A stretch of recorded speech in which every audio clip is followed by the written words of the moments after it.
सभेचे त्रयाध्यक्ष, व्यासपीठावर उपस्थित असलेले सर्व आचार्य, संत भक्त, वासनिक बंधू भगिनींनो, तपस्विनींनो, वक्त्यांच्या भाषणाचा सूर शिक्षणावर आधारित. पहिल्याच वक्त्यांनी सांगितलं होतं की सुशिक्षणाचा ओघ आता अनुसरणाकडे वाढत आहे आणि ती काळाची गरज आहे. कारण थोडक्यात बोलणार आहे 2 मिनिटांमध्ये, कारण सभेमध्ये किती बोलावं यापेक्षा काय बोलावं हे महत्वाचं असतं, किती वेळ बोलावं हे महत्वाचं नसतं. स्वामींना महाराजांना, जिचं नाव पूर्वी रुपाईसा होतं, तिने स्वामींना सांगितलं की माझी पणजी, माझ्या वडिलांची आजी ही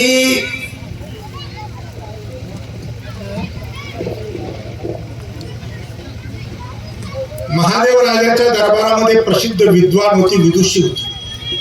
तिला एक देवी प्रसन्न होती, तिचं शब्दाला जागत होती, दिलेला आशीर्वादाचा ती शब्द पूर्ण करत होती. एका विद्वानाला तिने हरवलं होतं, जिने राज्यातल्या प्रमुख विद्वानांना, ज्याने राज्यातल्या प्रमुख विद्वानांना पराजित केलं होतं, अशा विद्वानाला तिने हरवलं होतं. तिचं नाव होतं महादायसा. ती सगळं काही जाणत होती ना, आम्ही तर काही जाणत नाही. त्यावेळेस स्वामी म्हणतात ती महादेव राजाच्या दरबारातली महादायसा, महत आईसा, मोठी आई, आणि तुम्ही आमच्या संघाच्या परिवारातल्या महादायसा. हे नामकरण तिथून आलेलं आहे. महादायसाचं नामांतर आलेलं आहे तिथं. ते महादायसाचं नामांतर आणि तिचं रूपांतर, नाव नाही तर नाव सोनाबाई हाती घातलाचा वाळा. नामे नेहमी सार्थक असावं लागतं, अर्थपूर्ण असावं, त्याचा जीवनावर चांगला प्रभाव होत असतो. आणि महादायसाने आपलं नाव सार्थक केलेलं आहे. आणि तिने परंपरा सांगितलेली आहे की तिने धर्माला आधार दिलेला आहे. बक्की बाटली ते आणि त्या परंपरा आचार्यांच्या नंतरही काही वर्ष चालत राहिली. विद्वानांच्या मांदियाळ्यामध्ये ग्रंथ निर्मिती झालेली आहे आणि मध्यंतरीच्या काळामध्ये मात्र ग्रंथ निर्मिती जरा खंडित झाली होती.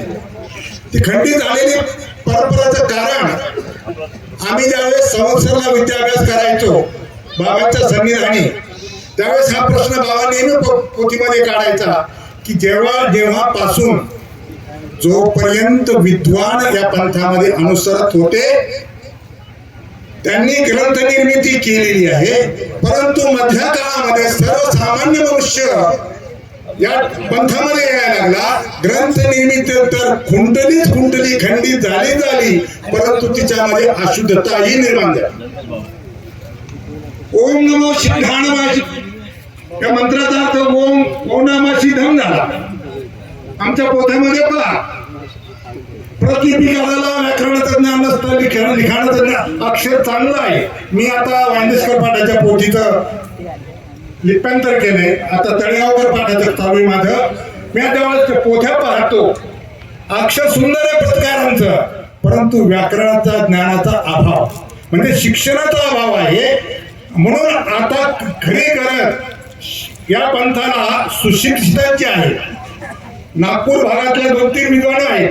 नागपूर शास्त्रीय सोडायचे असेल आणि त्याचप्रमाणे नागपूरला जन्मलेली आताची दीक्षा घेतलेली दीक्षार्थी, MA झालेली आहे, शास्त्री झालेली आहे, असे अनेक विद्वान या ठिकाणी पंथामध्ये निर्माण होत आहेत, अनुसरण घेत आहेत आणि घेतलं पाहिजे. ही काळाची गरज आहे. शिक्षणात हा 3रा डोळा म्हणलेला आहे, तो सिद्ध झाला होण्याची वेळ आहे.